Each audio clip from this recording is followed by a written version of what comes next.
how do you explain that? In a rational world, in a rational mind, how do you explain something so abstract? Out of nowhere, because when you make a song, you are literally creating something that has never existed, and it is out of nowhere. You're really bringing something out of thin air. It's nothing but snatching out of space and time. It's nothing but vibrations on a guitar and the synapses, the electrical, neurons firing in your brain. It's freaking beautiful when you think about that. And it's like, how does that translate to that? And so I've always liked Greek mythology, but I'm a Christian. But I've liked studying other religions anyway. But the concept of the muse, and that's something I've always liked. And so one night I was laying here. I'm gonna make sure we're still rolling here. Yep. We are 35 minutes into it. Perfect. Yeah. So I was lying in bed one night, and I'm pointing here because my bedroom's right there. It's a very local setup here, and I'm laying there, and this tune comes in my head. You know what I mean? And I'm like, all right. And then this concept hits me, and I'm thinking to myself, I'm like, all right, so I can't stop thinking about this. It's almost like an obsession at that point. It is at that point. It's almost madness, compulsive in a manner of speaking. So I'm laying there, and I'm like, all right. So finally, I just said, all right, if you're going to force me to get up, I'm going to go upstairs and I'll play quietly. Is this early in the wee hours of the morning, I guess? I would say it's probably like midnight or 1, something like that. You just get up and have to get it out. Yeah, at that point I was like, I just want to sleep. So I went upstairs, and it was like one of those things where I was almost irritated in a way. So I'm like, all right, you're the muse, you're making me do it, so I'm going to write a song about you. And that's what the muse, that's where it came from, because it was, I don't know what else to explain caused it. It's the muse forced me to get my ass up and go up there and do it. So, and then as we discussed earlier, then other times I'm like, hey, I want to go upstairs and write a song. And I go upstairs and I sit there and stare at my guitar. Even the songs I know just sound terrible, like nothing comes out right. So the muse is a fickle bitch, if you will. So sometimes she'll use you and like abuse you all night long, and then the other time she's not there. And so that's in the chorus of the song. That's what I talk about is, or sing about, I guess you could say, is I said, I'm just her fool and she's my muse. And it, sometimes she's like, all right, I'm gonna be here with you all night. I'm yours all night long. And then I do a few things and I reach out and she's gone. And and any inspiration for writing the rest of that song is gone. You know what I mean? So I'm glad I actually finally got something out like that, because it's such an abstract, weird thing. But now it lives off in eternity somewhere. So anyway, the one with Emma, I had a dream. It was right when Emma and I decided to have kids, and I actually think it was right. I'm not sure we knew we were pregnant, or we were pregnant. Been trying for a little while. Oh, we really tried that long though. Which is a very sensitive subject, so I won't go too much in that, because unfortunately, some people have a really hard time having kids, and it's terrible. It is. Absolutely terrible. I feel for them greatly. Yeah. But it's the second time we actually tried. Not the second time we've had sex. The second time we tried. Man, you're stretching it out, that's what I was going to say. Emma would hate it if she heard you say that in reference to having sex with her. That's not what I meant.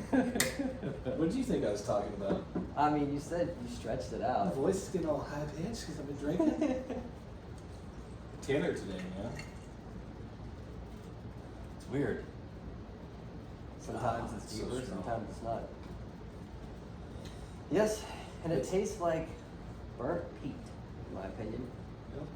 To each their own. I'll stick with my bourbon. It's blue agave distilled in a smoky oven, I guess, in a wok-up. It's one of the reasons I'm not a big Jack Daniels fan. Jack Daniels tastes too charcoaly and burnt for me. Are we going to have to do some 400 I don't know how you say that. Don't hurt yourself. and Redemption Bourbon product placement. I hear advertising pays really well, so we'll either get sued because he's right out here, or I will, or they'll send me a check for $30. Yeah, you can just blur them out. Yeah.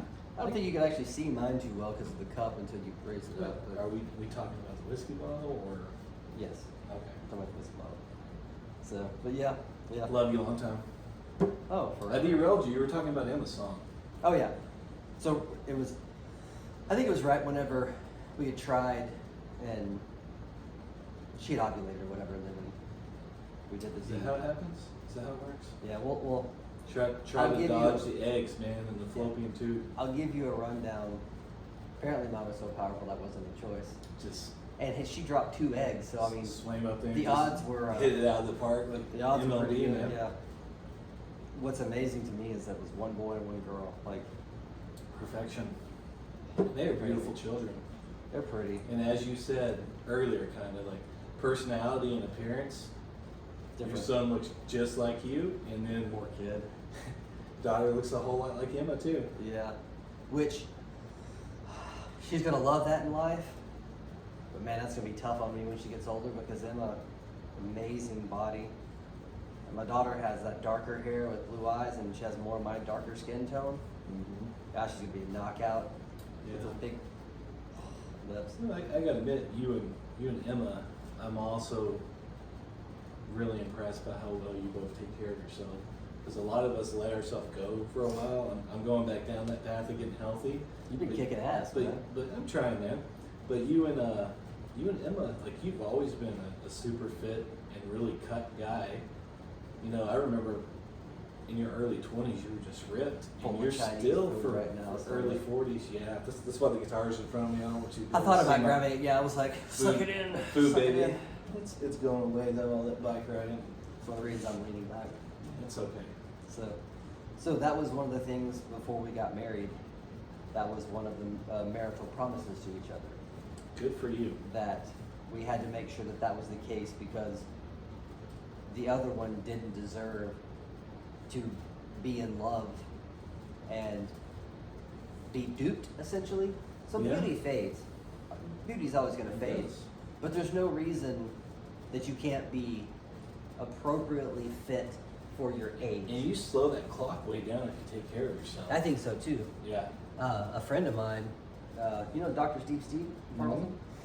I do. He was our neighbor when we were roommates. Yeah, the Yeah. silverback, yeah. The silverback. The great white ape. Is he okay? You being called that on national Dude, television? he would always run out with the shirt off. He had all that silver body hair, so I kind of thought it was sexy. yeah, he's a good guy. So Steve, 76, 77 years old now, still goes to the gym, still looks great. And he was jacked. His arms were huge when he was Yeah, under. and he was his in calves were huge. Yeah, he's in his 60s then. Yeah. So, Beast. but he always worked out. That was his thing.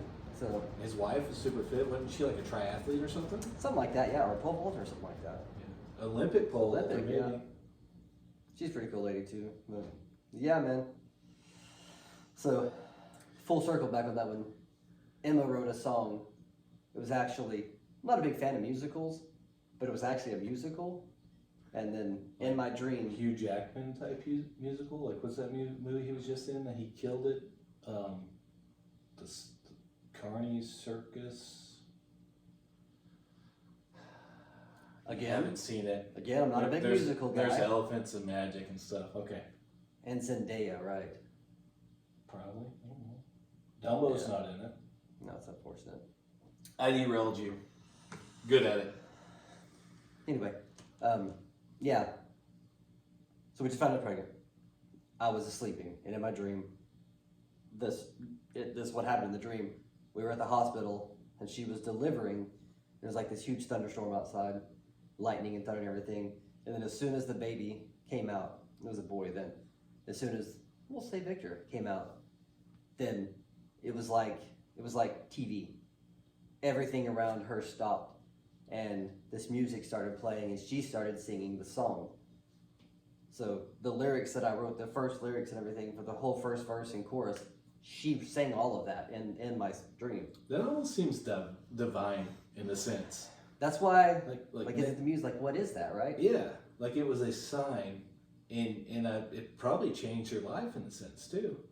Well, it was more of a, it was like maybe it was a coming to terms with things, I don't know. But it was crazy because then I got up that morning and I'm like, all right. So I grabbed my guitar and I took the capo and kept sliding down frets until I found right. I was like, damn, there it is. Third fret, just perfect. Shockingly, it was B minor and A. Oh man, chords. Most of her songs have the fifth fret. That was on the fifth fret. Fifth fret. Oh. So yeah, and so I told her, I was like, babe, you wrote a song, and she's like, what the hell are you talking about? You know? So I explained it to her, and she's like, yeah, I didn't write that. I'm like, but you did. But you did last night. But you did. Yeah. Like, she's like, is he losing his damn mind? Yeah. So she likes it though. She likes the fact that I'm a musician, I'm pretty sure. How can you not? I mean, there's never a dull moment. Packed full of creativity. It's probably annoying every now and then if you're time to time standing around in your boxers just jamming out. Maybe you know me better than that. I don't wear boxers. Oh, sure. Yeah. I guarantee you don't have them on right now. No, not at all. It's okay unless you drop food on the front of your pants. I did, but did you change your pants? Okay. I did, but I put it back on. Okay. It's right let's there. let's not focus on that area. This is not that kind of show, man. Family friendly. Mm-hmm. Yeah. Yeah. So I did drop an F-bomb earlier. It's true. So, what were you about to say? Who knows with me? It could have been anything. So let's talk about friendship. You know, you and I have been friends, and we were talking earlier, 17, 18 years. And that's insane. It's just like almost a romantic relationship in the sense that you gotta really have chemistry with somebody. And you and I are the same in many ways that we write music, but we're way different. You're a lot more extroverted than I am. I'm pretty introverted. I'm scatterbrained as hell. And somehow you and I have been best friends for really almost months after we met. And I'm probably kind of hard to be a really good friend with because I'm kind of out there at times. But might be one of the reasons why we are friends, because maybe that's what I'm drawn to. I don't know. Drawn to abnormal people, but in all the good ways. Yeah, in all the good ways. Yeah, there's something extremely intimate in a non-sexual way about writing music with someone too. Oh, man. Yeah. Like you actually have to, at some point, you have to have a connection that's unexplainable. Yeah. It's almost like you have to be able to connect with someone's soul or peer into their soul, or like to hear something like the song you sent me, I saw her walking the other day, you know what I mean? Yeah. To get something from that and then do my own thing with the lyrics, but at the same time I'm doing your thing with the lyrics too, you know what I mean? So it's like I have to know you well enough to know what you would want us to do, because I wouldn't want to write anything where you're like, yeah, it's terrible, man. Well, to your point, I send you a lot of songs that are just kind of like half-ass finished, and I won't say that for the guitar parts because a lot of them are complete. I just need your part to add to it. But I'm not a great lyricist, and I can talk. You can, and I'll give you kind of some ideas, and you'll just kill it. Like that song we were just talking about. You did, like I was stuck on it. I started writing that song probably when I was 16, probably right after I remember you saying Orange Moon. It's when I was completely sober. I never touched alcohol. A lot of good stuff came out of it.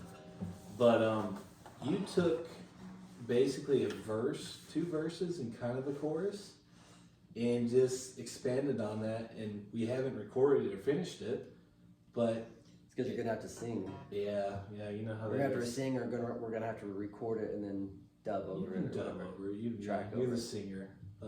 I only sing for songwriting purposes. But man, you just killed it. Like lyrically, I'm like, why didn't I go that direction with it? But that's how a lot of our songs are. You know, it starts out with my very basic guitar part, and in my opinion, I'm just kind of an intermediate guitar player, but I write kind of cool stuff out of necessity because I'm very creative with my abilities. Mm-hmm. Like I can't just shred and tear it up, but I don't need to.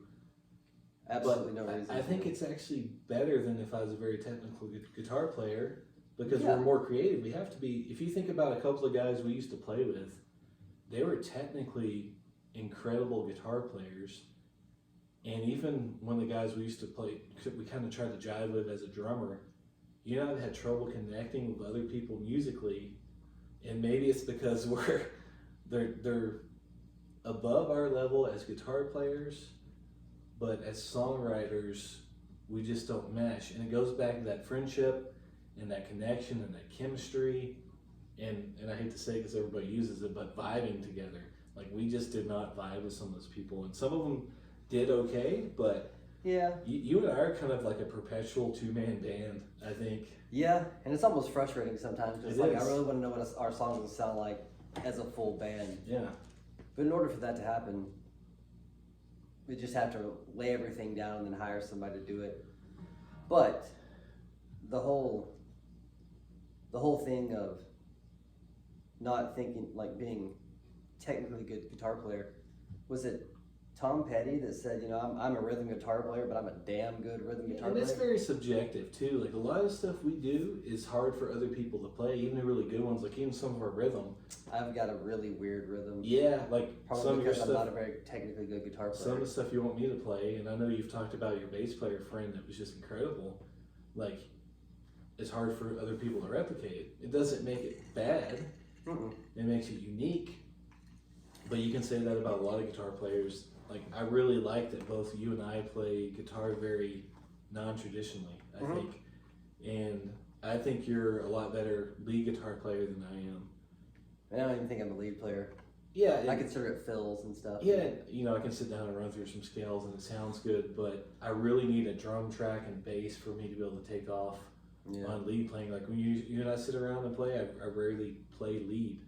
But it doesn't matter, you know, we finger pick a lot, we go between finger picking and strumming, and we have a couple fans out there that have listened to us over the years, but we really need to wrote a song about one of them. get it out of there. Yeah, like a fangirl song. Actually, I've written a song about a couple of them. Erin. Yeah. I remember jamming and Erin we were jamming tonight and she was like, dude, these are killing it. And that song, we've really only played it with you because it's all you need.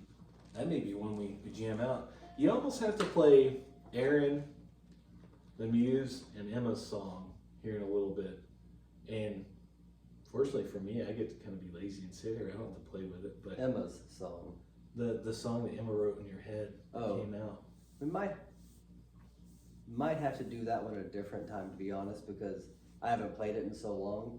I've got to go back and remember the lyrics. I thought you played it earlier. No, I like playing the whole song through. I'm just talking like Oh. biggest little bit of bang it. for your butt Okay, I of get you. each one of them for 45 seconds. I gotcha. All right. That's hard to do, but okay, yeah. Yeah, then there's Psych Ward Woman, written about a fan of ours.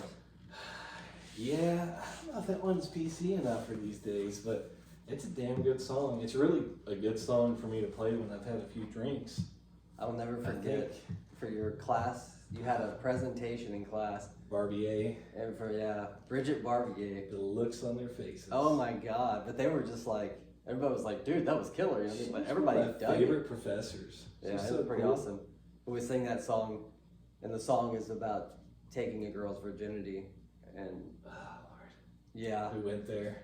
and she's like, We're not editing this out either. no, and You wrote those lyrics, not me. I'm oh the yeah, good guy here. absolutely. I just Well, I wrote mean- the thumpy strumming guitar part.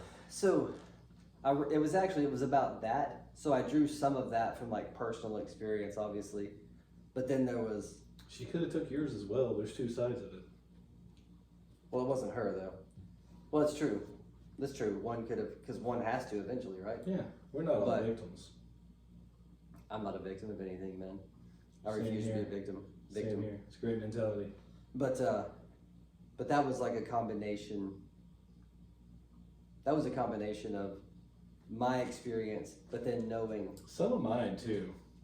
a certain individual that we both no knew. names, no names. Yeah, we're not gonna name that name, but a certain individual. So I mean, obviously the being crazy part of that was in there. You know what I mean? So that one just kind of came together. Songwriting is weird because I write a lot of songs that are just, as far as like the lyrics go for things, inspirations from all over the place. I was talking to a Texas musician. His name is Jason Eady. You know who that is? So we were at a local party here, James and Robbie's actually, and I was talking to Jason one time, and it was during COVID, so it was a couple years ago, and I asked him if he'd been writing anything. He's like, yeah, I have, you know. And he asked about me, and I said, yeah. I told him I wrote this song here recently, Into the Sun. When we all fall into the sun, you know what I mean? I played it for you. And explained to him what it was about. And I said, yeah, so a lot of the songs I write now are about, I got a pretty good relationship and everything, so I look at other people's lives, other people's relationships, and put myself in their place. And he said, well, they say that you only have about 1 or 2 albums as a professional musician of your own experiences. Tom Petty talked about that too. Then you have to start writing about other people. Yeah, his band members had to convince him that, hey, every song doesn't have to be about you. Yeah. And once he caught on to that, exactly what you said. So that's why a lot of my favorite songs I've ever written about other people, actually, and their jacked up things going on in their lives. So, but it's interesting, the whole lyric writing thing. I would say you're exceptional at it. I appreciate it. I hope one day that all makes it out into the world somehow and people can appreciate it. But I would much rather it make it out into the world because somebody bought our songs and they performed it. and just kill it. As long as they don't just mess Change up it the too much, arrangement you know what I mean? too Yeah. much. Like some of Dylan's stuff, like All Along the Watchtower, it's so much different than the original. Or what's it, To Make You Feel My Love? Yeah. Adele did it, Garth did it. It's so much different than the original, but even then, Full circle to what I was talking about earlier. somebody who appreciates your craft enough that's a professional and successful to be like, hey, I love this song. I want to redo it. Even if it's way different, I'm still pretty freaking proud of that piece of work. What were you going to say? Oh, the whole full circle thing earlier, when you take somebody's song and it's like, there's no reason to mess it up, it's perfect. Yeah. And they redo it and you're like, why? Yeah. Adele, fantastic. Probably, I don't know, maybe the best voice of our generation, maybe, you know what I mean? Like, amazing. Her and Miley Cyrus. Yeah, Miley Cyrus is really good. She's talented, yeah. She's extremely talented. She's just a fucktard. But I think she's gotten better now. I'm sure you go through those phases, you know. We're going to have some liability here, I think. Yeah. Add a little bit out. Yeah. But what do you do when you grow up in her situation, though? The whole world is at your fingertips. Yeah, I don't know how she could have a real touch on reality. And she actually talks about it on the episode of Joe Rogan. Actually, her song Flowers, her new one, I think she wrote most of it. I think she wrote almost all of it. Of course, my daughter likes it, but I don't know if you've heard it, but the lyrics it's incredible. Yeah. Super poppy. I think from her perspective, she's talking about being single and she can buy herself flowers and do all these things she needs to do. But yeah, people like her that grew up on television and to famous musicians, obviously they had a different access to whatever they wanted in a sense. And maybe she wasn't raised that way. Maybe she had a little hardship, but can you really be in touch with reality? I will say from the interviews she's been on, she seems pretty down to earth despite all that. I'm actually a big fan of her sister too. I think it's younger sister, Noah. She plays a lot more acoustic stuff like Never heard we of do. And she's incredible as well. Similar voice, but yeah. Then again, though, you hit a certain age where, or at least I did, where newer music, no matter how hard you try, I can't even understand it.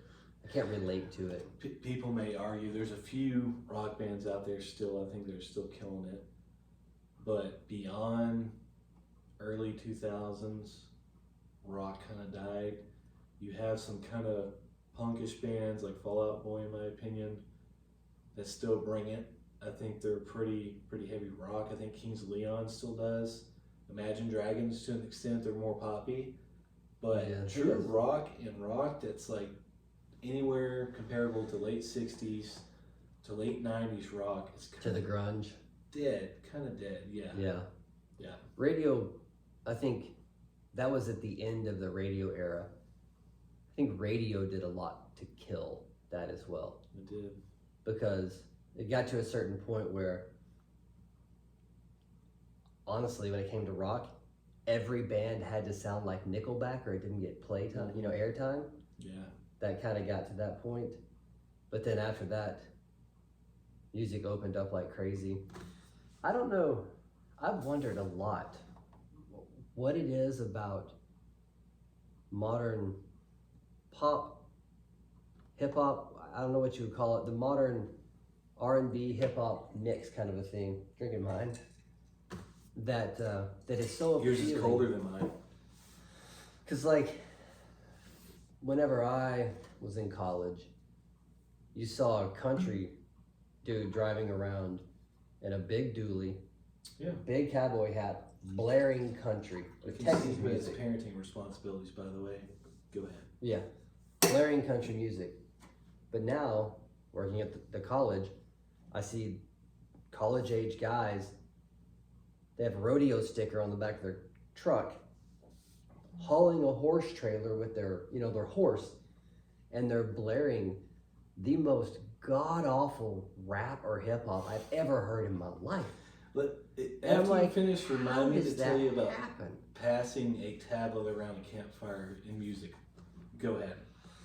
So I don't know where rock, I know where country went wrong, because country's utterly atrocious now. Real country. It's too poppy. All it is straight up 90s pop with a twang over it. And country singers with auto-tune just don't sound well. That's terrible, They yeah. just don't. But Texas music is still bringing it pretty good. Are they? I haven't heard Texas music's pretty You know, good, yeah. What I always appreciated about Texas country and Stephenville is kind of this mecca of it with Larry Taylor, if they're still doing that. Oh, yeah, absolutely. You know, it's such a big party now that I'm like, there's too many people. I don't know if I want to go there, but I need to go to it soon. But I remember when we were in college, like how big Randy Rogers was. And I always had this appreciation of Texas country because it was a country singer, kind of like a Zach Brown type voice, but playing classic rock guitar and chords. Yeah, Southern Or rock, man. stripped down acoustic. Cross Canadian ragweed type. Yeah, I stuff, still you know what love a lot of their music. Yeah, Yeah, absolutely. yeah, they killed it. Yeah, Reckless Kelly. Reckless Kelly, yeah. I don't know, man. There's still some good stuff out there. There's some bad stuff as well, but I do realize that, I mean, my parents, the music I listened to, they were like, that's the most god-awful shit I've ever heard in my life. You know what I mean? Just like that, too. And it was good music, you know what I Yeah. mean? So maybe you just hit a point where you just can't understand it. I think that's part of it. You know, you and I as songwriters, I think we're very Critical. but I hear stuff and you probably haven't heard them much. I think they're great songwriters. They play in Austin a lot and it's a little more poppy. But the band Walk the Moon, I really appreciate a lot of their stuff. If you strip it down. Walk the Moon, I haven't, not familiar. So their most popular song is Shut Up and Dance, and it's probably 7-8 years old, but songs like Anna Sun, if you strip down those songs, you don't have to listen to it. Oh, well. They're very basic, 1-4-5 songs, 3-chord songs, plus some embellishments. Some of them are written on piano first and then on guitar. There's bands like that I think are so bringing it and are great songwriters. And there's probably other ones out there, but I think about kind of this new hybrid country pop, not even pop, but almost Appalachian music like Zach Bryan and Tyler Childers. I want you to listen to both of those. I don't think you have yet.